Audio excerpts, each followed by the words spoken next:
ملأخت باولوس نابسب رومي معرف حاده باولوس باريا يسوس كريستوس حوارا كون تتصوعه نوينجيل أملاخ التفلي أقدموا بنبيات أب قدسات صحفات تتصفو بزعبا ودو بسقا خابزر داويد التولده نسي يسوس كريستوس كويتانا كام موتات بمتنسؤو بمنفس قدسنا ود أملاخ مخانو بحيل التقهده سلسمو أب كل محزاب مئزاز امنت كنتكل بوؤت أجان حواريناتن تقبلنا نسخاتكم كأمساتاتهم تصوعات يسوس كريستوس إخوم أب رومي نزلهم تصوعاتن قدسانن فقرات أملاخ كلاتكم كاب أبونا أملاخن كاب قويتانا يسوس كريستوسن تأجان سلامن يهالهم امنتكم أب كل عالم سلق توريت كن مخلو بزعبا خلخاتكم نأملاخي بيسوس كريستوس أمسكنو اللهو نمصنعكم قال منفساو هبتكم أغلكم كرئيكم انافق اللهو مالت بتا أب حد حدنا زلا أمنت ناتكمن ناتين أباخمن مساخمن مئنت خنتسأنا النعسي بزي مقراس كم زحسبكم بفقاد أملاخ انت سلت النس بقال مقدي أم ودأتانا بخاتكم كمتسق مسألوتي كل ساعة كم زلمن اتبه وانجيل ودو بمنفسي زقلقلو أملاخ يمسكر اللي ألو أتو محواتي كم تأبتم كالوتا حزاب أباخاتكمون فرم انت خركبسي نباخاتكم نممزاء مخريكم زقرأسكو تسع حجقنا كم اتخلكلكو تفلتو افتو علوه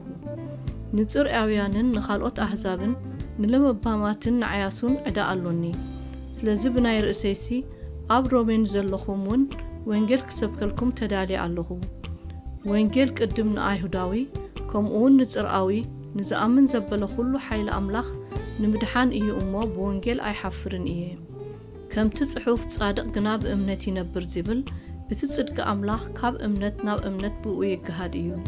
قطع أملاخ كاب سماي أبرس إنتن عمتس أزبلا خلون نتحقب عمتسا أبزخر نوسبات يقلت إيه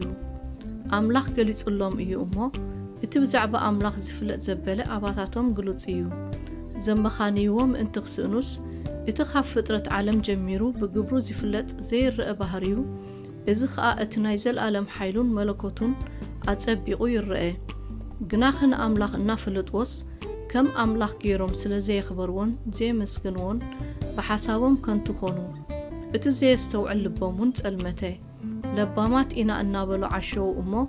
نخبر اتزي حلف أملاخ نام مثل حلافي سبن عوافن 4 محاور زلوم انسسان لمم زيبلن زيمسل لوطو نتحق أملاخنا بحسوس سلز لوطو أب كند فتاري نسو نزل عالم تبارخ إيو آمين نفطور سلزم لخون زقلقلون أملاخ كأسقا حد حدهم كحسرو بتمنيت لبوم نرخصة أحليفو هابوم سلز أملاخ نزنور فتوة أحليفو هابوم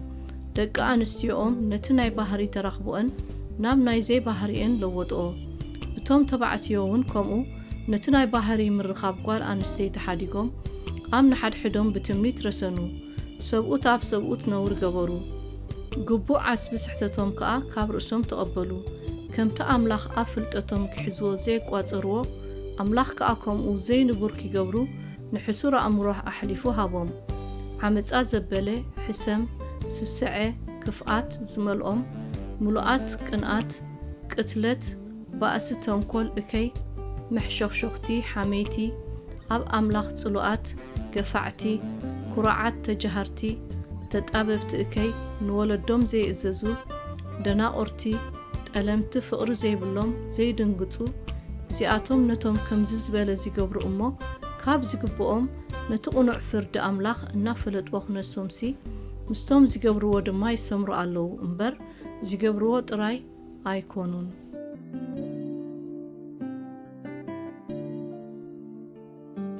معراف كلته سلازي أتا تفرد سب زخون كأنت خودكا نت اتفردوس تقبرو سلازلوخا بتن خالق اتفردون رئيسخات خونن اللخا أمو مخنيات يبلكان نحناس أبتم كمزي زبالة زي قبرو اتفرد أملا حق مخانون فلتينا أتا أبتم كمزي زبالة زي قبرو اتفرد بعلى خاون اتقبرو سب كافتو فرد أملاخ اتملو قدو يمسلكا ألو ويك أحياونت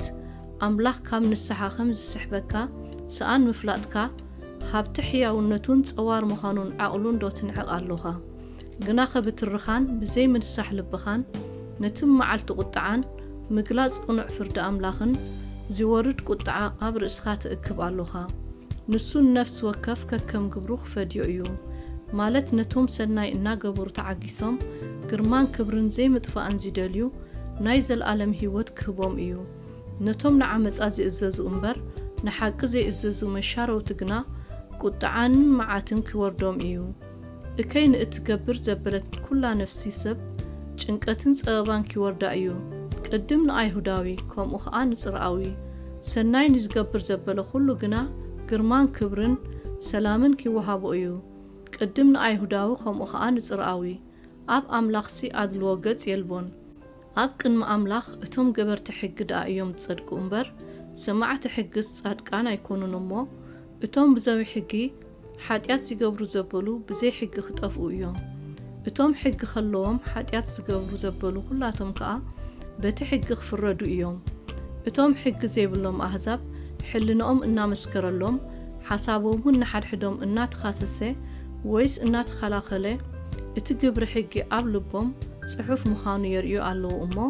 ነቲ ኣብ ሕጊ ዘሎ በብባህርዮም ተደሪኾም ካብ ዝገብርዎስ ንሳቶም ሕጊ እንተዘይብሎም እኳ ንርእሶም ሕጊ እዮም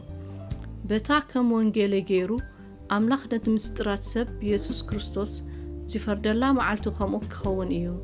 ግና ክንስኻ ኣይሁዳዊ እንተተባሃልካ ብሕጊ እንተተኣመንካ ብኣምላኽ እውን እንተተሓበንካ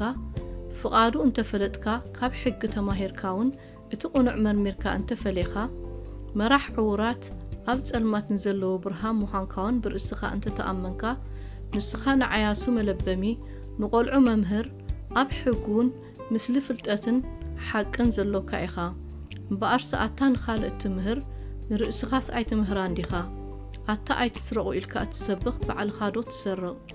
ንስኻ ኣይትዘምዎ እትብል ባዕልኻ ዶ ትዝሙ ንስኻ ጣዖት እትፍንፍን ባዕልኻ ዶ ቤተ መቕደስ ትሰርቕ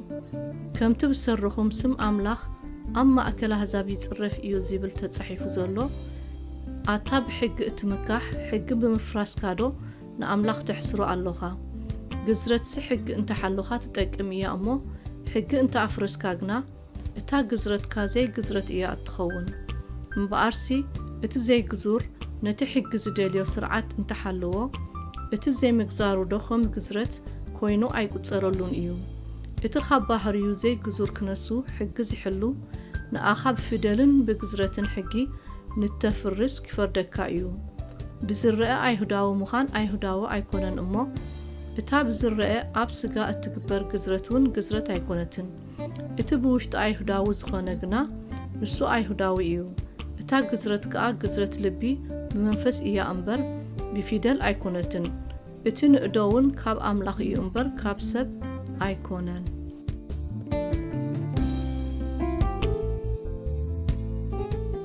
ምዕራፍ 3 እምበኣርሲ ኣይሁዳዊ ደኣ እንታይ እዩ ረብሕኡ ጥቕሚ ግዝረትሲ እንታይ እዩ ብኩሉ ወገን ብዙሕ እዩ ቅድሚ ኩሉ ቃል ኣምላኽ ንኣታቶም ሕድሪ ተዋሂብዎም እዩ ሓያሎ ኻባታቶም ዘይእሙናት እንተኾኑ ግዲ እንታይ እዩ እቲ ዘይእሙናት ምዃኖም ዶ ነቲ ናይ ኣምላኽ እምንነት ከንቱ ይገብሮ እዩ ያ ኣይፋሉን ከምቲ ብቓላትካ ክትጸድቕ ምስ ዝፍረደካውን ክትረትዕ ኢኻ ዝብል ጽሑፍ ደኣ ኣምላኽ ሓቀኛ ምዃኑ ኩሉ ሰብ ግና ሓሳዊ ምዃኑ ይረኸብ እቲ ዓመፃናት ጽድቂ ኣምላኽ ዘርእኻ ብኮነኸ እንታይ ንበል ኣምላኽ ቁጥዓኡ ምስ ዘውርድሲ ዓማፂ ድዩ ከም ኣዘራርባ ሰብ እዛረብ ኣለኹ ኣይፋሉን ከመይ ኢሉ ደኣ ኣምላኽ ንዓለም ምፈረዳ እቲ ሓቂ ኣምላኽ በቲ ሓሶተይ ንኽብሩ ካወሰኸ ስለምንታይ ደኣ ኣነ ከም ሓጥእ ኮይነ ዝፍረድ ከመይ ደኣ ከምቲ ዝጸርፉናን ገሊኦም እውን ጽቡቕ ምእንቲ ክመጽእሲ ክፉእ ንግበር ከም እንብል ዝብሉናን ዘይንገብር ደይኒ ነዚኣቶም ቅኑዕ እዩ እንታይ ደኣ እዩ ካባታቶም እንሕሸሉ ዶ ኣሎና ሓንቲ እኳ ኣይሁድ ኮነ ወይስ ጥርኣውያን ኩላቶም ትሕቲ ሓጢኣት ምዃኖም ቅድም ከሲስና ኣሎና ከምኡውን ተጻሒፉ ኣሎ ሓደ እኳ ጻድቕ የልቦን ሓደ እኳ ዘስተብህል የልቦን ሓደ እኳ ንኣምላኽ ዝደልዮ የልቦን ኩላቶም ዘንበሉ ኩላቶም ሓቢሮም ዘይጠቕሙ ኾኑ ጽቡቕ ዝገብር የልቦን ሓደ እኳ የልቦን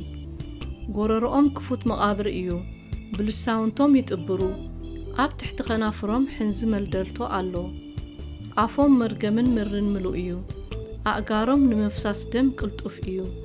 ኣብ መገዶም ጥፍኣትን ጸበባን ኣሎ ንመገዲ ሰላም ከዓ ኣይፈልጥዋን እዮም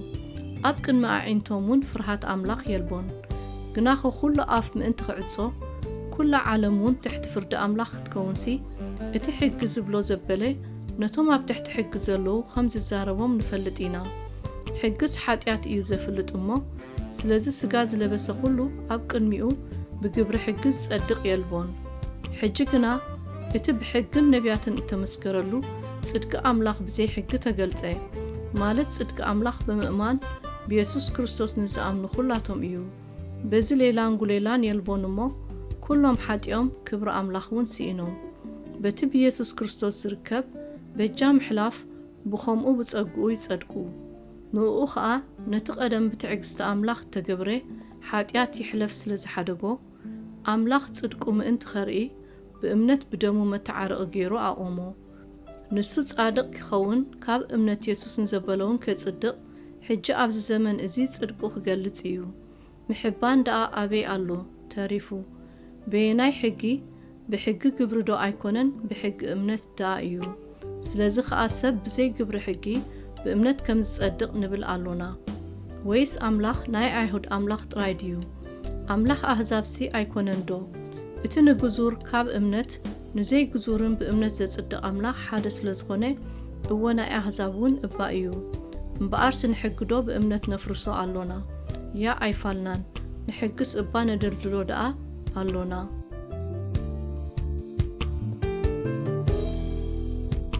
ምዕራፍ 4 እምበኣርስ ኣብርሃም ኣቦና ብስጋ እንታይ ረኺቡ ክንብል ኢና ኣብርሃም ብግብሪ ጸዲቑ እንተዝኸውንሲ ገለ ዝምክሓሉ ምረኸበ ነይሩ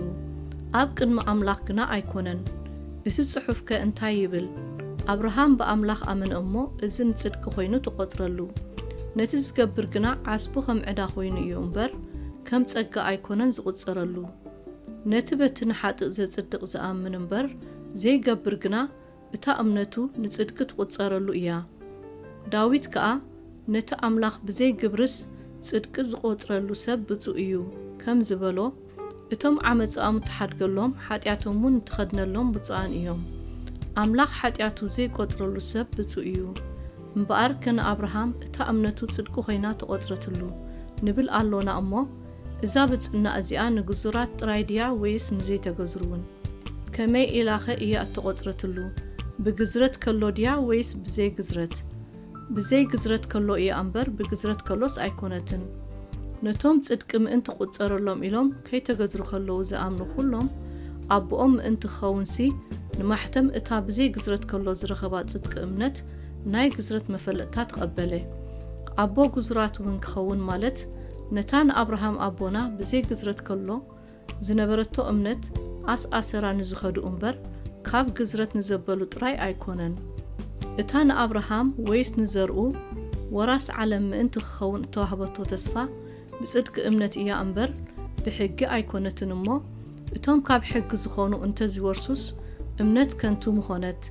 እታ ተስፋውን ምተጠልመት ነይራ እቲ ሕግስ ቁጣዓ እዩ ዘምጽእ እሞ ኣብቲ ሕጊ ዘይብሉ ግና ኣብኡ ምፍራስ እውን የልቦን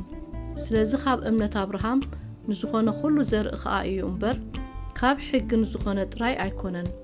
እታ ተስፋ ክትጸንዕ ብጸጋ ምእንቲ ክኸውንሲ ብእምነት እዩ ዝኸውን ኣብርሃም ከዓ ኣቦ ኩላህና እዩ ከምቲ ኣቦ ብዙሓት ኣህዛብ ጌርካ ኣለኹ ዝብል ጽሑፍ ዘሎ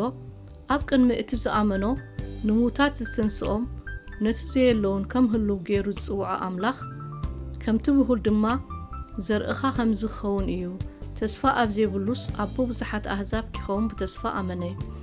ኣስታት ወዲ 100 ዓመት ክነሱ ሙማት ስጋኡን ሙማት ማህፀን ሳራን እናረኣየ ንምእማን ኣይደኸመን ግና ኸነ ኣምላኽ ክብሪ እናሃበ ንምእማን በርትዐ እምበር ነታ ተስፋ ኣምላኽ ብዘይ ምእማኑ ኣይተወላወለን ነቲ ዝሓቦ ተስፋ ክገብራውን ክእለት ከም ዘለዎ ኣጸቢቑ ተረዲኡ ነበረ ስለዚ ድማ ንጽድቂ ተቖጽረትሉ እዚ ከዓ ስሌናውን እምበር ስድኡ ጥራይ ከም ተቖጽረሉ ኣይተጻሕፈን ንኣና በትን ኢየሱስ ጐይታና كموتا استنسؤلنا أمن كأي قدسرلنا إيو نسوب سر حتياتنا بجات وهبه سلت صدقناون تنسئه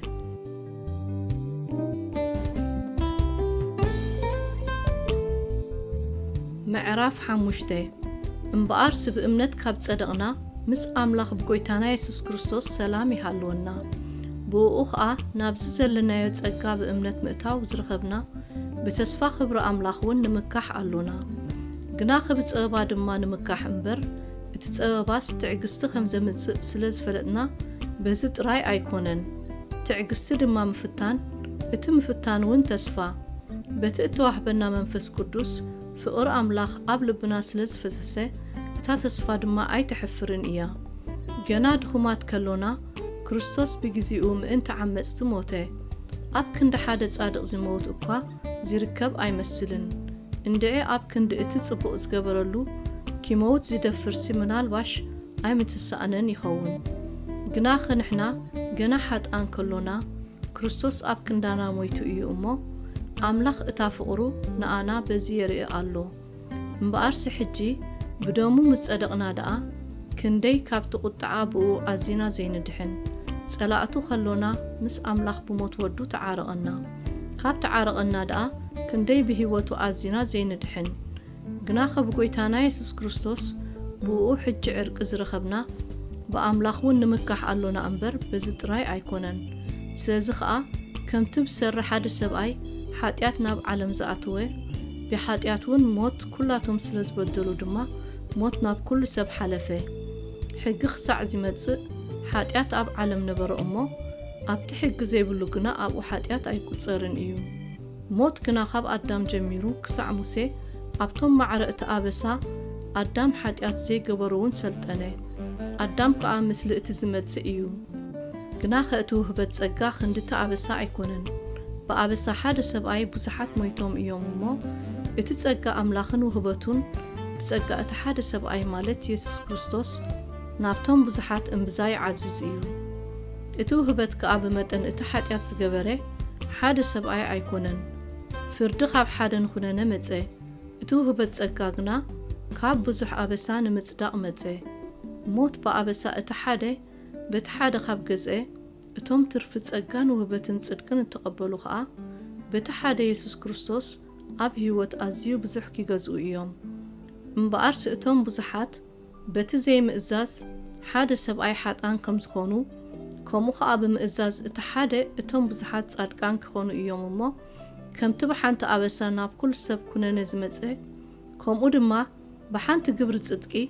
اتم صدق نهيوت ناب كل سب مصه آبسام انت عزسي حق اتوه اب تحاتيات عززوغنا ابو اتصقا ازيو عززه كم تحاتيات بموت زغزه صقاون كومو بيسوس كريستوس قويتانا بصدق نزل عالم هيوت كيغزء ايو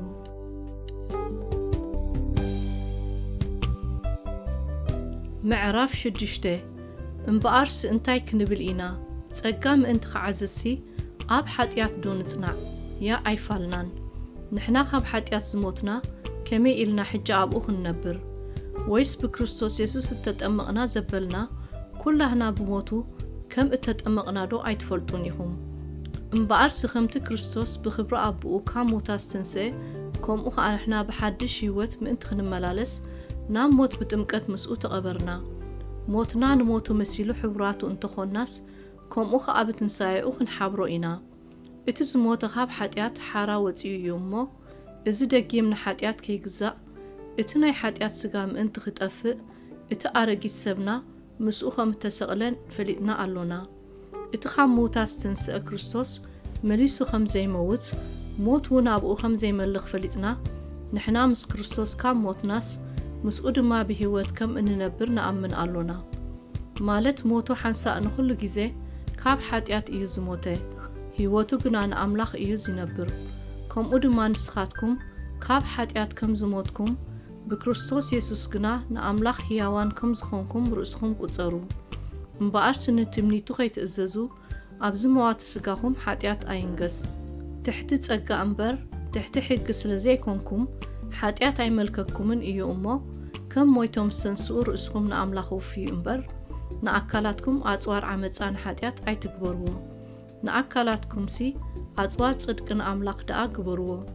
እንታይ ከንበል ትሕቲ ጸጋ እምበር ትሕቲ ሕጊ ካብ ዘይኮናስ ሓጢኣት ዶ ንግበር ያ ኣይፋልናን ንምእዛዙ ባሮት ክትኮኑ ርእስኹም ንእትህብዎ ንሓጢኣት እንተኾይኑ ንሞት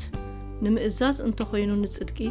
ነቲ እትእዘዝዎስ ባሮቱ ከም ዝኸንኩም ዶ ኣይትፈልጡን ኢኹም ቀደም ባሮት ሓጢኣት ነርኩምሲ ካብ ሓጢኣት ሓራ ምስ ወጻእኩም ንጽድቂ ተገዛእኩም ነቲ እትዋሃብኩምዎ ምሳሌ ምህሮ ካብ ልቢ ስለ ተኣዘዝኩም ግና ንኣምላኽ ስብሓት ይኹኖ ስለ ድኻም ስጋኹም በዘራርባ ሰብ እዛረብ ኣለኹ ከምቲ ንርኽሰትን ግፍዕን ናብ ምፍራስ ሕጊ ኣካላትኩም ንባርነት ዝወፈኹም ከምኡ ድማ ሕጂ ንጽድቅን ኣብ ቅድስና ክግዛእ ኣካላትኩም ወፍዩ ባሮት ሓጢኣት ከለኹምሲ ካብ ጽድቂ ውፅኣት ሓራ ኢኹም ዝነበርኩም መወዳእትኡ ሞት ስለ ዝኾነ በዚ ሎሚ እትሓፍሩሉ ዘለኹም እንተዘይኮይኑስ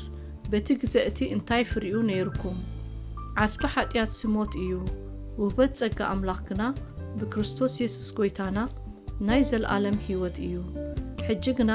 ካብታ ሓጢኣት ሓራ ስለ ዝወጻእኩም ንኣምላኽ እውን ስለ ተገዛእኩምዎ ፍሬኹም ንቅድስና ኮይኑ ኣሎ መወዳእታ ከዓ ናይ ዘለዓለም ህይወት እዩ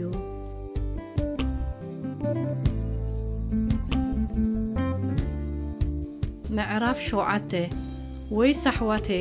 ነቶም ሕጊ ዝፈልጡ እየ ዝዛረብ ዘለኹ እሞ ሰብ ብህይወቱ ክሳዕ ዘሎ ሙሉእ ዕድሚኡ ሕጊ ከም ዝመልከዶ ኣይትፈልጡን ኢኹም ሰበይቲ ሰብኣያ ብህይወቱ ክሳዕ ዘሎ ብሕጊ ኣብኡ እስርቲ እያ ሰብኣያ እንተሞተ ግና ካብቲ ሕጊ ሰብኣያ ፍትሕቲ እያ እምበኣርሲ ሰብኣያ ብህይወቱ ከሎስ ንኻልእ ሰብኣይ እንተኾነት ዘማውት እያ እትበሃል ሰብኣያ እንተሞተ ግና ካብቲ ሕጊ ሓራ ወፂኣ እያ እሞ ንኻልእ ሰብኣይ እንተኾነት ኣይዘማዊትን እያ ኣሕዋተየ ከምኡ ድማ ንስኻትኩም ንኣምላኽ ፍረ ምእንቲ ክንፈሪ ንኻልእ ነቲ ካብ ምዉታን ዝተንስአ ክትኮኑ ብስጋ ክርስቶስ ካብቲ ሕጊ ሞትኩም ኣብ ንብረት ስጋ ከሎና ንሞት ዝኸውን ፍረ ክፈሪ ብሕጊ ተነቓኒቑ ኣብ ኣካላትና ትምኒት ሓጢኣት ይዓዩ ነበረ ሕጂ ግና ብኣረጊት ንብረት ፊደል ዘይኮነስ ብሓዳስ ንብረት መንፈስ ክንግዛእ ካብቲ ሒዙና ዝነበረ ሕጊ ሞይትና ካብኡ ተፈታሕና እንታይ ደኣ ክንብል ኢና እቲ ሕጊ ዶ ሓጢኣት እዩ ያ ኣይፋሉን ብዘይ ሕጊ ግና ንሓጢኣት ኣይምፈለጥክዎን ነይረ እቲ ሕጊ ኣይትመነ እንተዘይብልሲ ንትምኒት ኣይምፈለጥክዎን ነይረ ሓጢኣት ብዘይ ሕጊ ምዉት እዩ እሞ እቲ ሓጢኣት ብትእዛዝ ምኽንያት ወሲዱ ትምኒት ዘበለ ኣለዓዓለለይ ቀደም ብዘይ ሕጊ ኣነ ህያው ነበርኩ ትእዛዝ ምስ መጸ ግና ሓጢኣት ህያው ኮነ ኣነ ከዓ ሞትኩ ሓጢኣት ምኽንያት ረኺቡ ብትእዛዝ ኣስሓተኒ ብኡውን ቀተለኒ እሞ እቲ ንህይወት ተዋህበ ትእዛዝ ንኣይ ንሞት ኮይኑኒ ረኸብክዎ እምበኣርሲ እቲ ሕጊ ቅዱስ እዩ እቲ ትእዛዝ እውን ቅዱስን ጻድቕን ሰናይን እዩ እቲ ሰናይ ዶ ደኣ እዩ ንኣይ ሞት ዝኾነኒ ያ ኣይፋሉን ሓጢኣት ደኣ እዩ ሞት ዝኾነኒ እምበር ሓጢኣት በቲ ሰናይ ገይሩ ሞት ከም ዘምጽእ ሓጢኣት ምዃኑ ምእንቲ ክግለጽሲ ሓጢኣት ብትእዛዝ ገይሩ ኣዝዩ ሓጢኣት ክኸውን እዩ ነቲ ዝጸልኦ እገብሮ ኣለኹ እምበር ነቲ ዝደልዮ ኣይኮንኩን ዝገብሮ ዘለኹ እሞ ነቲ ዝገብሮ ኣይፈልጦን እየ ሕጊ መንፈሳዊ ምዃኑ ንፈልጥ ኢና ኣነ ግና ትሕቲ ሓጢኣት ተሸጥኩ ስጋዊ እየ ነቲ ኣነ ዝደልዮ ካብ ዘይገብሮ ግና እቲ ሕጊ ሰናይ ምዃኑ እሰምር ኣለኹ ስለዚ እቲ ኣባይ ሓዲሩ ዘሎ ሓጢኣት እዩ እምበር ኣነ ኣይኮንኩን ዝገብሮ ዘለኹ ፍቓድሲ ኣሎኒ ምግባር እቲ ሰናይ ግና ስኢነዮ ኣለኹ እሞ ነቲ ዘይደልዮ እገብሮ ኣለኹ እምበር ነቲ ዝደልዮ ሰናይ ኣይኮንኩን ዝገብር ዘለኹ ስለዚ ኣባይ ማለት ኣብ ስጋይ ሰናይ ከም ዘልቦ እፈልጥ ኣለኹ ነቲ ኣነ ዝደልዮ ካብ ዘይገብሮ ግና ድሕሪ ሕጅስ እቲ ኣባይ ሓዲሩ ዘሎ ሓጢኣት እዩ እምበር ኣነ ኣይኮንኩን ዝገብሮ ዘለኹ እምበኣርሲ ኣነ ሰናይ ክገብር ዝደሊ እቲ እከይ ከም ዝጠብቀኒ ሕጊ ኮይኑ ረኸብክዎ ብናይ ውሽጢ ሰብሲ በቲ ሕጊ ኣምላኽ ባህ ይብለኒ እዩ ግና ኣብ ኣካላተይ ምስ ሕጊ መንፈሰይ ዝዋጋእ ናብቲ ኣብ ኣካላተይ ዘሎ ሕጊ ሓጢኣት ኣቢሉውን ዝማርኸኒ ካልእ ሕጊ እርኢ ኣለኹ ይዋ ኣነ መግዱር ሰብ ካብዚ ናይ ሞት ስጋስ መን ኮን ከድሕነኒ እዩ ንኣምላኽ ብጎይታና ኢየሱስ ክርስቶስ ስብሓት ይኹኖ እምበኣርስ ኣነ ባዕለይ ብሓሳበይ ንሕጊ ኣምላኽ ብስጋይ ግና ንሕጊ ሓጢኣት እግዛእ ኣለኹ።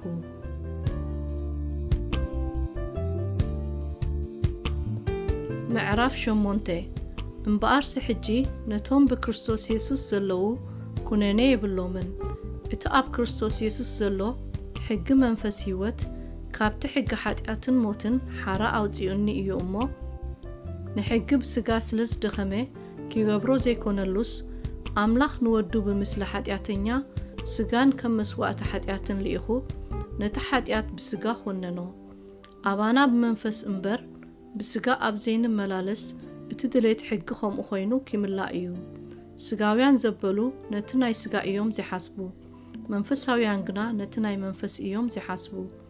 እቲ ሓሳብ ስጋ ምስ ኣምላኽ ጽልኢ ብምዃኑ ነቲ ሕጊ ኣምላኽ ኣይግዝኦን ኣይኮነሉን ድማ እዩ እሞ ስለዚ እቲ ሓሳብ ስጋ ሞት እዩ፣ እቲ ሓሳብ መንፈስ ግና ህይወትን ሰላምን እዩ። እቶም ብስጋ ዘለዉ ንኣምላኽ ከስምርዎ ኣይኮነሎምን እዩ። ንስኻትኩም ግና መንፈስ ኣምላኽ ሓዲርኩም እንተኣልዩስ ብመንፈስ እምበር ብስጋ ኣይኮንኩምን ዘለኹም። እቲ መንፈስ ክርስቶስ ዘይብሉ ሰብ ግና ንሱ ናቱ ኣይኮነን። ክርስቶስ ኣባኻትኩም እንተኣልዩ ግና እቲ ስጋ ብሰሪ ሓጢኣት ሞት እዩ፣ እቲ መንፈስ ግና ሳላ ጽድቂ ህይወት እዩ። እቲ ንኢየሱስ ካብ ሙታን ዝተንስአ መንፈስ ኣባኻትኩም ሓዲሩ እንተኣልዩ ግና እቲ ንክርስቶስ ኢየሱስ ካብ ሙታን ዝተንስኦ ንሱ ነቲ መዋቲ ስጋኹም እውን በቲ ኣባኻትኩም ሓዲሩ ዘሎ መንፈሱ ገይሩ ሕያው ክገብሮ እዩ። እምበኣርስ ኣሕዋተየ ከም ስጋ እንተነበርኩም ክትሞቱ ኢኹም። ነቲ ግብሪ ስጋ መንፈስ እንተቐተልኩምዎ ግና ብህይወት ክትነብሩ ኢኹም እሞ ከም ስጋ ክንነብር ነቲ ስጋ ሰብዕዳኡ ኣይኮንናን። ንስኻትኩምሲ ነቲ ብኡ ጌርና ኣባ ኣቦ ኢልና እንጽውዓሉ መንፈስ ውልድነት ኢኹም እተቐበልኩም እምበር መንፈስ ባርነት ከም ብሓድሽ ንፍርሃት ኣይተቐበልኩምን። ስለዚ እቶም ብመንፈስ ኣምላኽ ዝምርሑ ዘበሉ ንሳቶም ውሉድ ኣምላኽ እዮም። ውሉድ ኣምላኽ ምዃንና ከዓ እቲ መንፈስ ባዕሉ እዩ ምስ መንፈስና ኮይኑ ዝምስክር። ውሉድ ካብ ኮናኸ ወረስቲ ድማ ኢና፣ ንኣምላኽ ወረስቱ ንክርስቶስ መዋርስቱ ኢና። ምስኡ ሓሳረ መከራ እንተጸገምናስ ምስኡውን ክንከብር ኢና። ሓረርታ ፍጥረት ነቲ ምግላጽ ደቂ ኣምላኽ ይጽበዮ ኣሎ እሞ ከምኡ ከዓ ኣነ ንስቓይ እዚ ዘመንዚ ነቲ ኣባና ክግለጽ ዝመጽእ ዘሎ ኽብሪ ከም ዘይመዓራረዮ ኣምን ኣለኹ። እቲ ፍጥረት ንኸንቱ ተገዚኡ ኣሎ፣ ስለቲ ብተስፋ ዝገዝኦ እዩ እምበር ብፍቓዱስ ኣይኮነን እሞ እቲ ፍጥረት ንርእሱ ድማ ካብ ባርነት ጥፍኣት ናብ ሓርነት ክብሪ ደቂ ኣምላኽ ሓራ ክወፅእ እዩ። ብዘሎ እቲ ፍጥረት ክሳዕ ሕጂ ምሳና ኮይኑ ከም ዘስቆርቆርን ቅልውላ ከም ዝሓዞን ንፈልጥ ኣሉና እሞ ንሱ ጥራይ ከዓ ኣይኮነን። ንሕና ብኽርነት መንፈስ ዘሎና እውን መሰል ውልድነትና ማለት ምድሓን ስጋና እናተጸቤና ብውሽጥና ነስቆርቆር ኣሉና። ነቲ ዘይንሪኦስ ተስፋ እንተገበርናዮ ግና ብትዕግስቲ ንጽበዮ ኢና። መንፈስ ድማ ከምኡ ንድኻምና ይድግፎ እዩ። ከመይ ጌርና ክንጽሊ ከም ዝግብኣና ኣይንፈልጥን ኢና። ስለዚ እቲ መንፈስ ባዕሉ እዩ ብዘይንገር እህታ ዝልምነልና። እቲ ልቢ ዝምርምር ንሱ ምእንቲ እቶም ቅዱሳን ከም ፍቓድ ኣምላኽ ገይሩ ይልምን እዩ እሞ ነቲ ሓንሳብ መንፈስ እውን እንታይ ምዃኑ ይፈልጦ እዩ።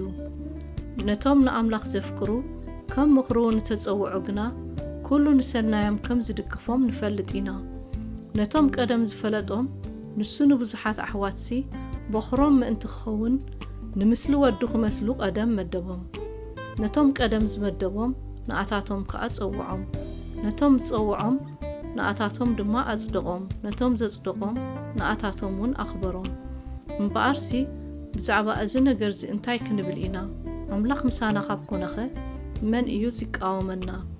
እቲ ንወዱ እኳ ምእንቲ ኩላትና ኣሕሊፉ ዝሃቦ እምበር ዘይነሓፎ ከመይ ደኣኸ ምስኡ ኩሉ ዘይህበና? እቶም ሕርያት ኣምላኽሲ ዝኸሶም መን እዩ? ኣምላኽ እዩ እቲ ዘጽድቕ። እቲ ዝኹንን ከመን እዩ? ክርስቶስ ኢየሱስ እቲ ዝሞተ እረ ካብ ምዉታት እኳ ዝተንስአ ኣብ የማን ኣምላኽ ኮይኑ እውን ምእንታና ዝልምን ዘሎ እዩ። ካብታ ፍቕሪ ክርስቶስ ዝፈለየና መን እዩ?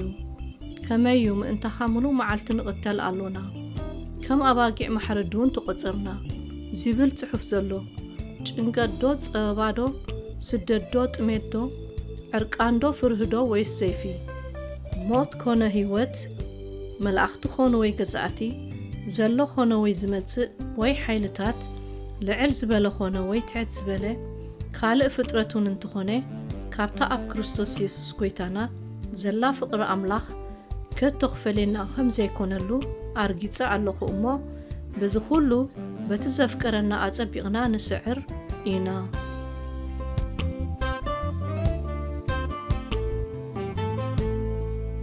ምዕራፍ 9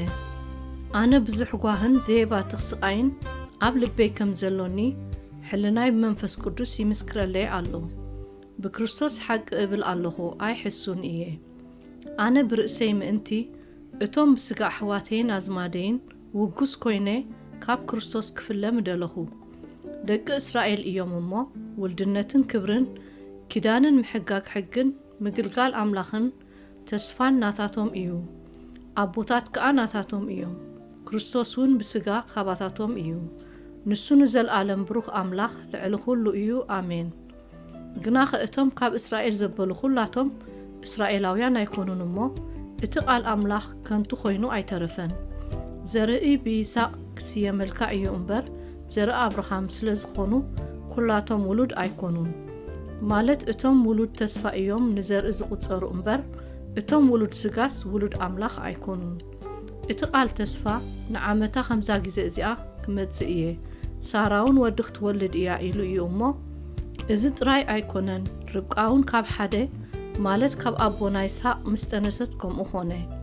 ካብቲ ጸዋዕ እዩ እምበር ካብ ግብሪ ኣይኮነን እሞ እቲ ምኽሪ ኣምላኽ ብምሕራይ ምእንቲ ክጸንዕሲ ከምትን ያዕቆብ ኣፍቀርኩ ንኤሳው ግና ጸላእኩ ዝብል ጽሑፍ ዘሎ እቶም ደቂ ገና ከይተወልዱ ከለዉ ጽቡቕ ኮነ ወይ ክፉእ ከይገበሩ እቲ ዓብዩ ነቲ ንእሽቶ ክግዝኦ እዩ ኢሉ ተባህለላ። እምበኣርሲ እንታይ ክንብል ኢና? ኣብ ኣምላኽ ዶ ዓመፃ ኣሎ? ያ የልቦን። ንሙሴ ንዝምሕሮ ክምሕሮ ንዝድንግጸሉን ክድንግጸሉ እየ ኢልዎ እዩ እሞ ስለዚ ናይቲ ዝምሕር ኣምላኽ እዩ እምበር ናይቲ ዝደልን ዝጎይን ኣይኮነን። እቲ ጽሑፍ ንፈርዖን ሓይለይ ኣባኻ ከርኢ ስመይ እውን ኣብ ኩሉ ምድሪ ክውረ ነዚ እየ ዝተንሳእኩኻ ይብሎ እዩ እሞ እምበኣርስከ ንዝደለዮ ይምሕሮ ንዝደለዮ እውን የትርሮ እዩ። ደጊም ንምንታይ ደኣ ሕጂኸ ዝገንሕ ነቲ ፍቓዱ መን ይቃወሞ ክትብለኒ ኢኻ? ወይ ጋዶ ኣታሰብ ንኣምላኽ እትማጎቶኸ ንስኻ መን ኢኻ? ግቡር ዶ ነቲ ገባሪኡ ንምንታይ ከምዚ ጌርካ ሰራሕካኒ ይብሎ እዩ? ወይ ሰራሕ መሬት ዶ ካብ ሓደ ጽቡር መሬት ገሊኡ ንኽብረት ገሊኡ እውን ንሓሳር ዝኸውን ኣቕሓሑ ክሰርሕ ኣብቲ መሬት ስልጣን የብሉን እዩ። ኣምላኽ ክቁጣዓኡ ምእንቲ ኸርኢ ሓይሉ እውን ከፍልጥ ደልዩስ ነቶም ንጥፉኣት እትዳለዉ ኣቕሑ ቁጥዓ ብብዙሕ ትዕግስቱ እንተጾሮም እዚ ከዓ ነቶም ቀደም ንኽብሪ ዘዳለዎም ኣቕሑ ምሕረት እቲ ሃብቱ ክብሩ ምእንቲ ኸፍልጦም ንኣናውን ማለት ካብ ኣህዛብ ድማ እምበር ካብ ኣይሁድ ጥራይ ንዘይኮንና ዝጸዋዓና ከምቲ ኣብ ሆሴዕ ዝብሎ ነቲ ህዝበይ ዘይኮነ ንኡ ህዝበይ ክብሎ እየ ነታ ዘይፍቅርቱን ፍቅርቲ ክብላ እየ ኣብታ ንስኻትኩምሲ ህዝበይ ኣይኮንኩምን እተባህለሎም ስፍራ ድማ ኣብኣ ደቂ ሕያው ኣምላኽ ከም ዝበሃሉ ክኸውን እዩ። እግዚኣብሔር ንቓሉ ብቁጽርን ምድብን ገይሩ ኣብ ምድሪ ክፍጽሞ እዩ እሞ ኢሳያስ ብዛዕባ እስራኤል ቁጽሪ ደቂ እስራኤል ከም ሑፃ ባሕሪ እኳ እንተኾነ እቲ ተረፍ ጥራይ እዩ ዝድሕን ኢሉ ይጭድር። ከምቲ ኢሳያስ እውን ኣቐዲሙ እግዚኣብሔር ጸባኦት ዘርኢ እንተዘይሓድገልናስ ከም ሶዶም ምኾንና ንጎሞራ እውን ምመሰልና ነርና ዝበሎ እዩ። ደጊምከ እንታይ ንበል? እቶም ጽድቂ ዘይደለዩ ኣሕዛብ ጽድቂ ረኸቡ። እዚ ከዓ እቲ ካብ እምነት ዝመጽእ ጽድቂ እዩ። እስራኤል ግና ንሕጊ ጽድቂ እናደለይዎስ ናብቲ ሕጊ ጽድቂ ኣይበጽሑን። ስለምንታይ ከመዩ እንሆ ኣብ ጽዮን እምኒ መዓንቀፍን ከውሑ መንሳተትን እንብር ኣለኹ ብኡ ዝኣምን ከዓ ኣይክሓፍርን እዩ ዝብል ጽሑፍ ዘሎ ካብ ግብሪ እምበር ካብ እምነት ስለ ዘይደለይዎ ብእምኒ መዓንቀፊ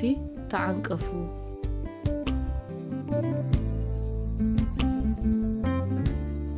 ምዕራፍ 10 ኣሕዋቴ ብፍልጠት ደኣ ኣይኮነን እምበር ንኣምላኽ ቅንኣት ከም ዘለዎምሲ ኣነ እምስክረሎም ኣለኹ እሞ ንሳቶም ኪድሕኑ ስሊኦም ሓረርታ ልበይን ናብ ኣምላኽ ጸሎተይን እዩ። ክርስቶስ ነቲ ዝኣምን ዘበለ ኩሉ መደምደምታ ሕጊ ንጽድቂ እዩ እሞ ጽድቂ ኣምላኽ ሰኣን ምፍላጦምን ጽድቂ ርእሶም ኪተኽሉ ብምድላዮምንሲ ንርእሶም ኣብ ትሕቲ ጽድቂ ኣምላኽ ኣየግዝኡን። ሙሴ ብዛዕባ እቲ ካብ ሕጊ ዝመጽእ ጽድቂ እቲ ዝገበሮ ሰብ ብእኡ ብህይወት ኪነብር እዩ እናበለ ይጽሕፍ እዩ እሞ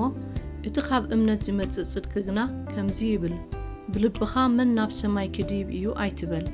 እዚ ማለት ንክርስቶስ ከውርዶ ወይስ ናብ መዓሙቕሲ መን ኪወርድ እዩ? እዚ ማለት ንክርስቶስ ካብ ሞታት ከውፅኦ እንታይ ደኣ ይብል? እቲ ቃል ኣብ ኣፍካን ልብኻን ጥቓኻ እዩ። እዚ ማለት እቲ ንሕና እንሰብኮ ቃል እምነት እዩ። እቲ ጽሑፍ ብእኡ ዝኣምን ዘበለ ኣይሓፍርን ይብል እዩ እሞ ሰብ ብልቡ ኣሚኑ ይጸድቕ ብኣፉ ተኣሚኑ እውን ይድሕን እዩ። ስለዚ ብኣፍካ ኢየሱስ ጎይታ ምዃኑ እንተነገርካ ብልብኻ እውን ኣምላኽ ካብ ሞታት ከም ዝተንስኦ እንተኣመንካ ክድሕን ኢኻ ማለት ነፍሲ ወከፍ ስም እግዚኣብሔር ዝጽውዕ ዘበለ ኪድሕን እዩ። ንሱስ ሓደ ጎይታ እዩ። ነቶም ዝጽውዕዎ ኩሎም እውን ሃብታም እዩ እሞ ኣብ መንጎ ኣይሁዳውን ጽርዓውን ሌላን ጉሌላን የልቦን። ግናኸ ነቲ ብእኡ ዘይኣመኑ ከመይ ኢሎም ክጽውዕዎ እዮም? ብዛዕባኡ ከይሰምዑኸ ከመይ ገይሮም ብእኡ ከኣምኑ? ብዘይ ሰባኺኸ ከመይ ገይሮም ኪሰምዑ? ከመዩ ኣእጋር እቶም ሰናይ ዘበስሩ ክንደይ ጽቡቕ እዩ ዝብል ጽሑፍ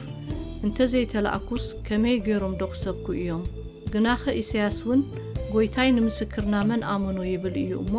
ኩላቶም ንወንጌል ኣይተኣዘዝዋን። እምበኣርሲ እምነት ካብ ምስማዕ እያ፣ ምስማዕ እውን ብቃል ክርስቶስ እዩ። ኣነ ግና ከቶዶ ኣይሰምዑን እዮም እብል ኣለኹ። ዳሃዮም ናብ ኩሉ ምድሪ ወፀ፣ ቃሎሙን ክሳዕ ወሰን ዓለም በጽሐ፣ ብሓቂ እባ ሰሚዖም። ኣነ ግና እስራኤል ከምሞ ኣይፈለጠን ድዩ እብል ኣለኹ። ቅድም ሙሴ ኣነ ህዝቢ ብዘይኮነ ከቕንኣኩም ኣእምሮ ብዘይብሉ ህዝቡን ክኾርየኩም እየ ይብል። ኢሳያስ እውን ደፊሩ ነቶም ዘይደለዩኒ ተረኸብኩሎም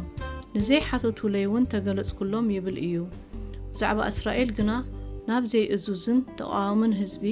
ምሉእ መዓልቲ ኢደይ ዘርጋሕኩ እዩ ዝብል።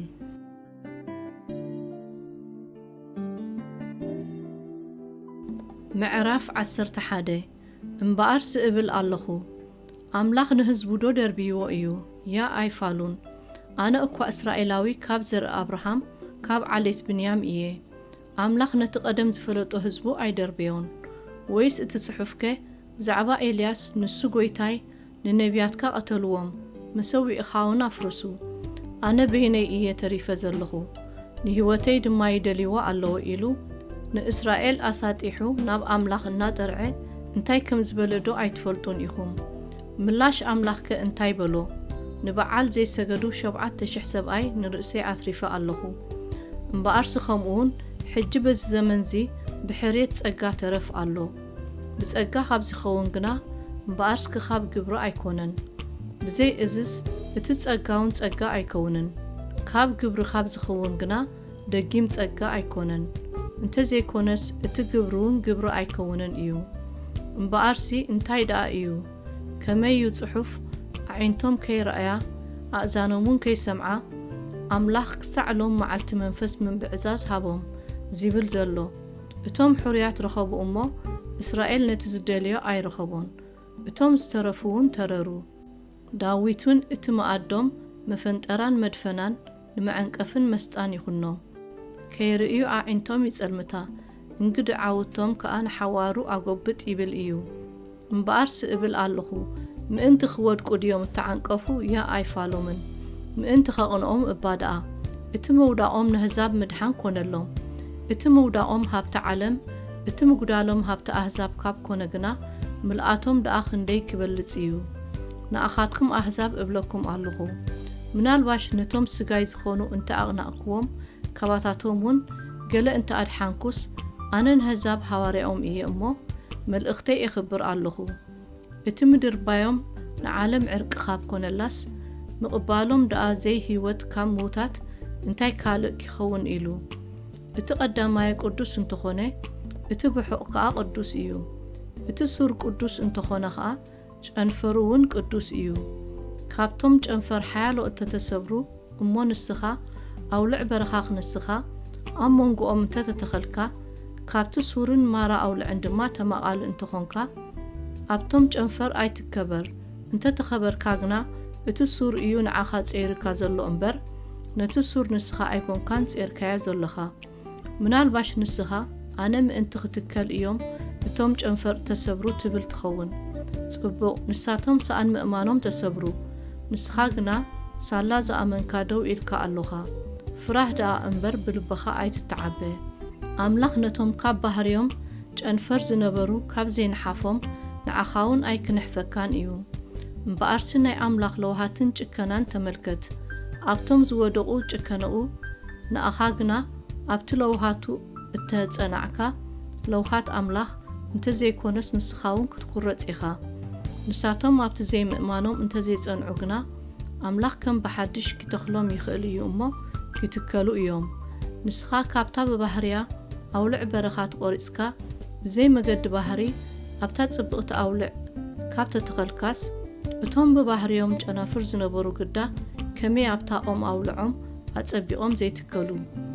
ኣሕዋተየ ብርእስኹም ብልህታት ዝኾንኩም ምእንቲ ኸይመስለኩምሲ ምልኣት ኣሕዛብ ክሳዕ ዚኣቱ ንሓያሉ ካብ እስራኤል ትሪ ልቢ ከም ዝበጽሖም እዚ ምስጢር እዚ ዘይትፈልጡ ክትኮኑ ኣይፈቱን እየ ከምቲ ጽሑፍ ተበጃዊ ካብ ጽዮን ክመጽእ እዩ ካብ ያዕቆብ ከኣ ረሲእነት ከርሕቕ እዩ ሓጢኣቶም ምሳርሓቕኩ ኪዳነይ ምሳታቶም እዚ ክኸውን እዩ ዝብሎ ብዘሎ እስራኤል ክድሕን እዩ ውህበት ጸጋ ኣምላኽን ጽዋዓኡን ዘይጠዓሰሉ ስለ ዝኾነ ብወንጌል ምእንታኹም ጸላእቲ እዮም ብምሕራይ ግና ምእንቲ ኣቦታት ፍቑራት እዮም ኣምላኽ ንኹሎም ምእንቲ ክምሕሮም ንኹሎም ኣብ ዘይምእዛዝ ዓጸዎም እሞ ከምቲ ንስኻትኩም ቀደም ንኣምላኽ ዘይተኣዘዝኩምዎ ሕጂ ግና ሳላ ዘይምእዛዝ እቲኣቶም እተመሓርኩም ከምኡውን ንሳቶም በቲ ንስኻትኩም እተመሓርኩምዎ ምሕረት ምእንቲ ክመሓሩ ሕጂ ኣይተኣዘዙን ወዳጀ መዓሙቕ ሃብቲ ኣምላኽን ጥበቡን ፍልጠቱን ክንደይ ዘይምርመር ኮታ እዩ ፍርዱ ክንደይ ብኣሰር ዘይርከብ እዩ መገዱ ሓሳብ እግዚኣብሔር ዝፈልጥ መን እዩ ወይስ መን እዩ ዘማኽሮ መን ከእዩ ቀደም ገለ ዝሃቦ እሞ ዝፍደዮ ኩሉ ካብኡ እዩ ብኡኡን ንኡኡን ድማ እዩ እሞ ንኡኡ ንዘለኣለም ክብሪ ይኹኖ ኣሜን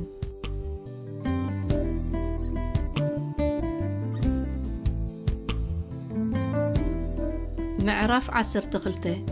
እምበኣርሳ ኣሕዋተየ ንስጋኹም ህያውን ቅዱስን ንኣምላኽ ባህ ዘየብልን መስዋዕቲ ጌርኩም ክተቕርብዎ ብምሕረት ኣምላኽ እምዕደኩም ኣለኹ እዚ ማለት እቲ ናይ ኣእምሮ መንፈሳዊ ኣገልግሎትኩም እዩ እቲ ሰናይን ባህ ዘየብልን ሙሉኡን ፍቓድ ኣምላኽ እንታይ ምዃኑ ምእንቲ ክትምርምሩስ ብምሕዳስ ሓሳብኩም ተለወጡ እምበር ነዛ ዓለም እዚኣ ኣይትምሰልዋ ከምቲ ኣምላኽ ንነፍሲ ወከፍ ዝዓደሎ መስፈር እምነት ገይሩ ደኣ ብዛዕባ ርእሱ ብልክዕ ይሕሰብ እምበር ካብቲ ዝግብኦ ዓዚዙ ኸይሓስብሲ ንነፍሲ ወከፍ ኣብ ማእከልኩም ዘሎ በቲ እትዋህበኒ ጸጋ እብሎ ኣለኹ ከምቲ ኣብ ሓደ ስጋ ብዙሕ ኣካላት ዘሎና እሞ ብዘሎ ኣካላት ከኣ ተግባሩ ሓደ ዘይኮነ ንሕና ብዙሓት ከኣ ከምኡ ብክርስቶስ ሓደ ስጋ ኢና በብሓደ ግና ነንሓድሕድና ኣካላት ኢና ከምቲ እትዋህበና ጸጋ በበይኑ ዝኾነ ውህበት ጸጋ ካብ ዝህልወናስ ትንቢት እንተኾይኑ ብልክዕ እምነትና ይኹን ኣገልግሎት እንተኾይኑ ብኣገልግሎትና ንጽናዕ ዝምህር እንተኾይኑ ብምምሃሩ ይጽናዕ መዓዱ እንተኾይኑ ብምምዓዱ ዝህብ ተገሪሁ ይሃብ መራሒ እንተኾይኑ ብትግሃት ይምራሕ እቲ ዝንግጽውን ብሓጎስ ይደንግጽ ፍቕሪ ብዘይግብዝና ትኹን ንኽፍኣት ፈንፍንዎ ኣብ ሰናይ ልገቡ ንሓድሕድኩም ብምክብባር እናተቐዳደምኩም ብፍቕሪ ኣሕዋት ንሓድሕድኩም ብለውሃት ተፋቐሩ ንምትጋህ ኣይትተሃከዩ ብመንፈስ ተቓጸሉ ንእግዚኣብሔር ኣገልግሉ ብተስፋ ተሓጐሱ ብጸበባ ተዓገሱ ጸሎት ኣዘውትሩ ብዘድልዮም ንቕዱሳን ኣማቕሉ ንምቕባል ጋሻ ተቐዳደሙ ንዝሰጉኹም መርቑ እምበር ኣይትርገሙ ምስቶም ዝሕጐሱ ተሓጐሱ ምስቶም ዝበኽዩ ብኸዩ ንሓድሕድኩም ሓንቲ ሓሳብ ሕሰቡ ምስቶም ታሕቶት ትሕት በሉ እምበር ኣብቲ ልዕል ዝበለ ነገር ሓሳብኩም ኣይተውድቑ ጠየባን ኢና ኢልኩም ብርእስኹም ኣይትሕሰቡ ነቲ ኣብ ቅድሚ ኩሉ ሰብ ጽቡቕ ዝኸውን ደኣሕሰቡ እምበር نحاد أكوا خفو أبكن دخفو أيتفديو زي كأل انتخوينوس بأخاتكم زمتزي مسكول سب سلام نبرو فقراتي مفداي حناناتي إيو أنا خفديو إيه يبل እግዚአብሔር صحف إيو أمو نتمعاتسي سفرة حدا قولو أمبر بعلاتكم حنا أيتفديو تسألائيخا انتت أميقنا أبلعيو انتت أم أون أسيو إذن مقواركا قهور حاوي أبرو إسوخت إكب إيخا نتأكي دقا بسناي جيركا سعارو أمبر بتأكي آيت السعار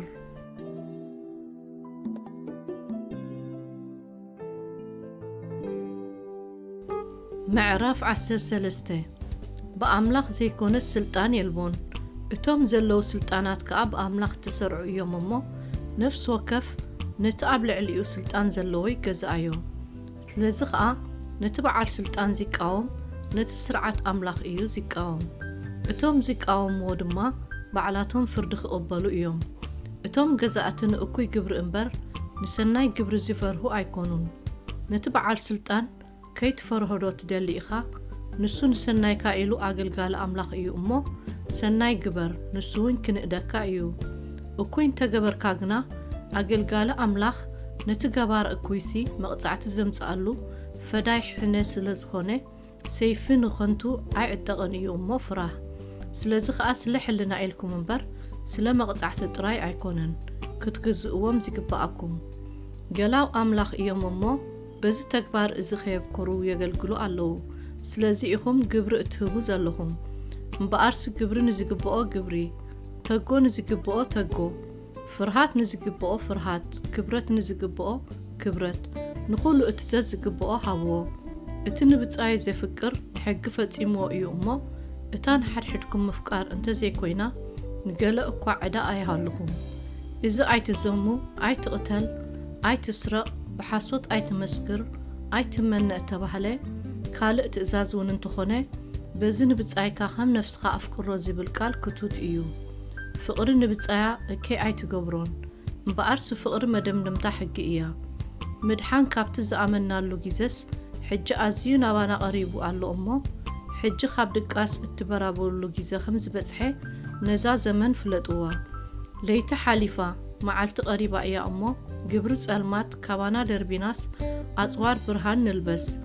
كم بمعالت بغن عنا نملالس بقويلان مستن أيكونن بمنزرنان عبدانن أيكونن ببأسن قنقاتن أيكونن نقويتا يسوس كريستوس دقا لبسو أمبر نتحاليوت سقاس ملعا عال تمنيت أي تكبروه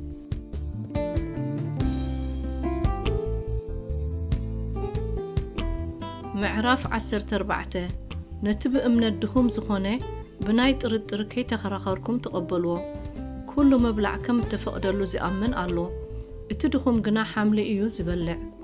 أملاخ تقبلوه إيو أمو اتزبلع نتزيبلع عين عاقو اتزيبلعون أبتزبلع أيفرد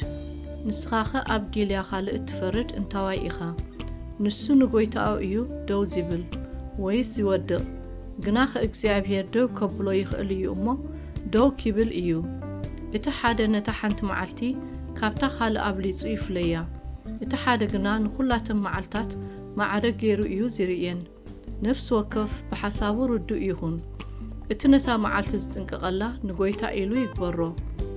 እቲ ዝበልዕ ድማ ንኣምላኽ የመስግኖ እዩ እሞ ንጎይታ ኢሉ እዩ ዝበልዕ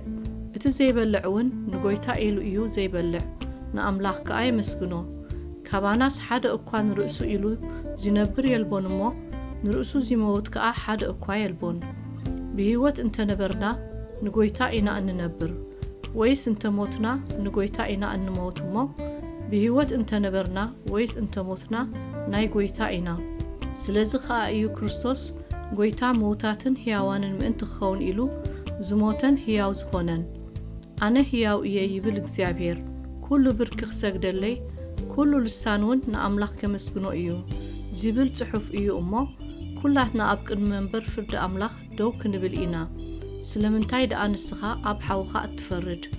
ويس نمنتاي نسخا نحوخا أتنعق مبارس نفس وكفنا ببناي رئسون أملاخ تسابتساب كهب إيو سلازي أبنا حد حدنا أي نفرد حاد أقوان حاو معنك أفو ويس محن كل خي قبرلو قدا እዚ ፍረዱ እቲ ከም ርኩስ ዝርዮ ደኣ ንኡ እዩ ርኩስ ዝኾነ እምበር ብርእሱስ ገለ ርኩስ እኳ ከም ዘልቦ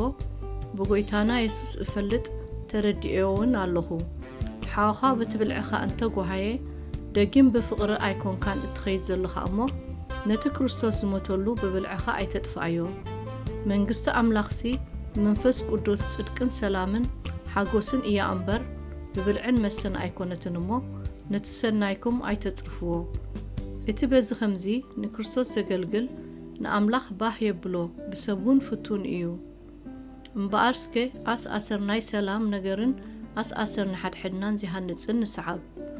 ነቲ ተግባር ኣምላኽሲ ብምኽንያት ብልዒ ኣይተፍርሶ ኩሉ ንጹህ እዩ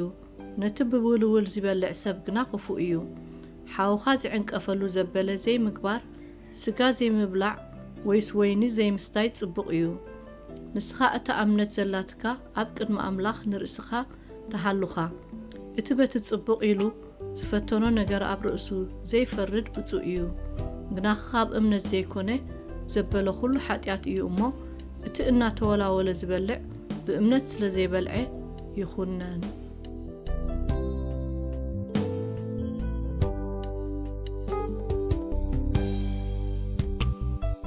ምዕራፍ 15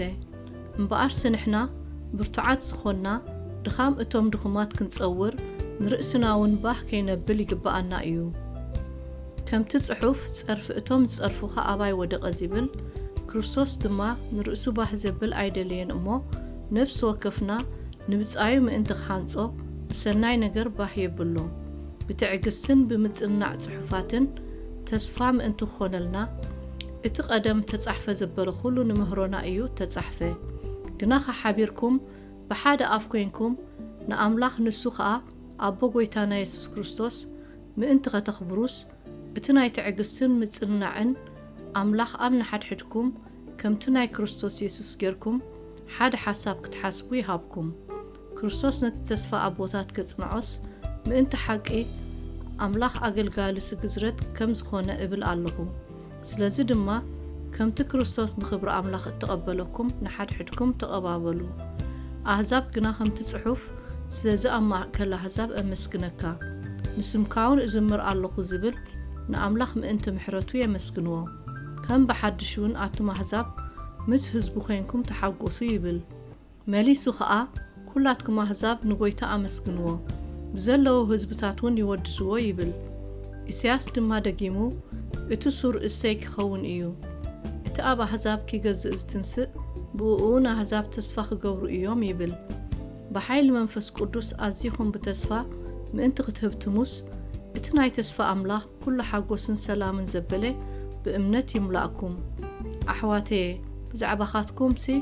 ብጽቡቕ ነገር ሙሉኣት ምዃንኩም ብፍልጠት ዘበለ ኩሉ ከም ዝመላእኩም ንሓድሕድኩም መዓድውን ከም ዝኾነልኩም ኣነ ባዕለይ ተረዲእዮ ኣለኹ ግና ከእቲ መንፈስ ቅዱስ ተቐደሰ ምስዋ ኣሕዛብ ቅቡል ምእንቲ ክኸውን ብወንጌል ኣምላኽ እናኣገልገልኩ ናይ ኢየሱስ ክርስቶስ ኣገልጋሊ ንህዛብ ምእንቲ ክኸውንሲ በቲ ካብ ኣምላኽ ተዋህበኒ ጸጋ ከም ዘዘክረኩም ኮይነ ብሓደ ወገን ኣዝየ ደፊረ ጽሓፍኩልኩም እምበኣርሲ ብሓይሊ መንፈስ ቅዱስ ብሓይሊ ትእምርትን ተኣምራትን ንምእዛዝ ኣሕዛብ ክርስቶስ ብቓልን ብግብርን ዘይገበሮስ ክዛረበሉ እኳ ኣይደፍርን እየ እሞ ብናይ ኣምላኽ ብኢየሱስ ክርስቶስ ዝምክሓሉ ኣሎኒ ከምዚ ካብ የሩሳሌምን ከባቢኣን ጀሚረ ክሳዕ ኢሊሮይኮን ነቲ ወንጌል ክርስቶስ ብምሉእ ሰበኽክዎ ከምቲ ብኡ ዘይተነግረሎም ክርእይዎ እዮም እቶም ዘይሰምዑውን ከይስተብህሉ እዮም ዝብል ጽሑፍ ደኣ እምበር ኣብ ልዕሊ እቲ ካልእ ሰብ ዝመስረቶ ምእንቲ ከይሃንጽሲ ኣብቲ ክርስቶስ ዝተሰሚየሉ ዘበለ ወንጌል ከይሰብኽ ክብረተይ ገይረዮ ኣለኹ ስለዚ ከዓ ናባኻትኩም ካብ መምጻእ ብዙሕ ሳዕ ተኸልከልኩ ሕጂ ግና ኣብዚ ሃገር እዚ ስፍራ ስለ ዘይብለይ ናባኻትኩም መምጻእ እውን ካብ ብዙሕ ዓመታት ሒዘ ስለ ዝናፈቕኩ ንስጳኛ ክኸይድ ከለኹ ናባኻትኩም ክመጽእ እየ ክሓልፍ ከለኹ ክርእየኩም ቅድም ቁርብ ብምርኣይኩም ምስ ጸገብኩ ካብኡ ንኔው ድማ ባእኻትኩም ክስነ ተስፋ እገብር ኣለኹ ሕጂ ግና መቄዶንያን ኣካያን ነቶም ኣብ የሩሳሌም ዘለዉ ናይ ቅዱሳን ድኻታት ገንዘብ ከዋጽኡ ፈትዮም ስለዘለዉ ነቶም ቅዱሳን እናኣገልገልኩ ናብ ኢየሩሳሌም እኸይድ ኣለኹ ሰሚሮምዎ እዮም እሞ ሰብ ኤዶምን እዮም ካብቲ መንፈሳዊ ርክቦም እቶም ኣሕዛብ ካብ ተማቐሉስ ንሳቶም ድማ በትን ስግኦም ዘደሊ ከገልግልዎም ዝግባእ እዩ እምበኣርሲ እዚ ምስ ወዳእኩ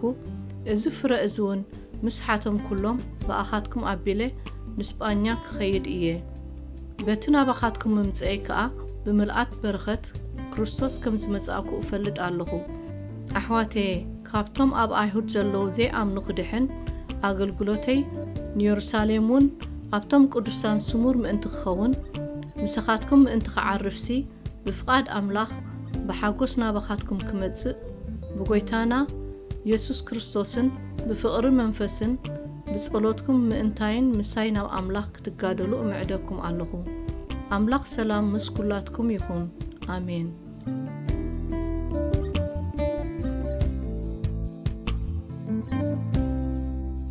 ምዕራፍ 16 ንፌበን ሓብትና እታ ኣገልጋሊት ማሕበር ክንክርኤስ ግዳእ ማዕቅበኩም ኣለኹ ንሳ ድማ ንብዙሓት ንኣይን ርእሰይን ደጋፊት ነይራ እያ እሞ ንቅዱሳን ከም ዝግባእ ጌርኩም ተቐበልዋ ብእትደልየኩም ዘበለ ተግባር እውን ደግፍዋ ነቶም ብክርስቶስ ኢየሱስ መተዓይተይ ፕሪስቂላን ኣኪላስን ሰላም በሉ ንሳቶም ኣብ ክንዲ ህይወተይ ክሳዶም ዘሕለፉ ብዘለዋ ማሕበራት ኣሕዛብ ከዓ ዘይመስግናኦም እምበር ኣነ ጥራይ ዘይኮንኩ ዘመስግኖም ዘለኹ ነታ ኣቤቶም ዘላ ማሕበር እውን ሰላም በሉ ንኤጴጤኖስ ፍቑረይ ንሱ ድማ ንክርስቶስ በኽሪ እስያ ዝኾነ ሰላም በሉ ነታ ንኣኻትኩም ብዙሕ ዝፀዓረት ማርያም ሰላም በሉ ነቶም ኣብ ኣሃርያት ፍሉጣት ቅድመይ ድማ ናብ ክርስቶስ ዝመፁ ምሳይ እውን እተኣስሩ ኣዝማደይ ኣንድሮኒቆስን ዮንይን ሰላም በሉ ንኣምፕልያስ ብጎይታ ፍቑር ሰላም በሉ ንኡርባኖስ ብክርስቶስ መዓይትና ንእስጣኩስ ፈታውየይን ሰላም በሉ ነቲ ብክርስቶስ እተፈተነ ኣፕሌስ ድማ ሰላም በሉ ንስድራ ቤት ኣርስጦብሎስ ሰላም በሉ ንሄሮድዮን ዘመደይ ሰላም በሉ ነቶም ብጎይታ ዘለዉ ካብ ስድራ ቤት ናርቂሶስ ሰላም በሉ ነቶም ብጎይታ ዝጽዕራ ዘለዋ ጥሬፌናን ጥሬፎሳን ሰላም በሉ ነታ ብጎይታ ብዙሕ ዝጸዓረት ጳርሲስ ፍቕርቲ ሰላም በሉ ነቲ ብጎይታ እተሓሬ ሩፎስን ነዲኡን ኣደይን ሰላም በሉ ንኣስን ቂሪጦስን ንፊሊጎንን ንሄርሜስን ንጳጥሮባስን ንሄርሜስን ምሳታቶም ንዘለዉ ኣሕዋትን ሰላም በሉ ንፊሎሎጎስን ንዩልያን ንኔርዮስን ንሓብቱን ንኦልማጵስን ነቶም ምሳታቶም ዘለዉ ኩላቶም ቅዱሳንን ሰላም በሉ ንሓድሕድኩም ከዓ ብቅዱስ ምሳዓም ሰላም ተባሃሉ ኩለን ማሕበራት ክርስቶስ እውን ሰላም ይብላኹም ኣለዋ ግናኻ ኣሕዋተየ ነቶም ካብቲ እትመሃርኩምዎ ምህሮ ምፍልላይን መዐንቀፍን ዝገብሩ ክትዕዘብዎም እምዕደኩም ኣለኹ እቶም ከምዚኣቶም ዝበሉ ንኸብዶም እምበር ንጎይታና ኢየሱስ ክርስቶስ ኣየገልግልዎን ብጥዑም ዘረባን ምርቓን ልቢ እቶም ገርህታት የስሕቱ እዮም እሞ ካባታቶም ኣግልሱ ምእዛዝኩም ኣብ ኩሉ ተሰሚዑ እዩ ስለዚ ብኣኻትኩም እሕጐስ ኣለኹ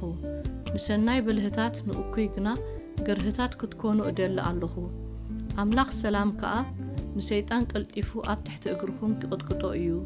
ጸጋ ጎይታና ኢየሱስ ክርስቶስ ብሰኻትኩም ይኹን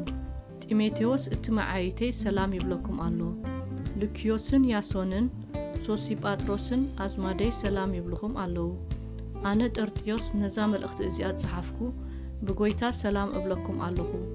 እቲ ንኣይን ነታ ማሕበር ኩላን ግሽነት ዝቕበል ጋዮስ ሰላም ይብለኩም ኣሎ ኣራስጦስ እቲ ተሓዝ ገንዘብ ከተማን ቄኣሮጦስ ሓውናን ሰላም ይብልኹም ኣለዉ ነዚ ብወንጌለይን ብስብከት ኢየሱስ ክርስቶስ ብምግሃድ እቲ ካብ ዘለኣለም ተሰዊሩ ዝነበረ ሕጂ ግና እተገልጸ ምስጢር በቲ ብጽሕፈት ነቢያት እውን ብትእዛዝ እቲ ናይ ዘለኣለም ኣምላኽ ንምእዛዝ እምነት ንኹሎም ኣሕዛብ ተነግረ ምስጢር ነቲ ኸጸናንዓኩም ዝከኣሎ ነቲ በይኑ ጥበብ ኣምላኽ ብኢየሱስ ክርስቶስ ንዘለኣለም ክብሪ ይኹኖ ኣሜን ጸጋ ጎይታና ኢየሱስ ክርስቶስ ምስ ኩላትኩም ይኹን ኣሜን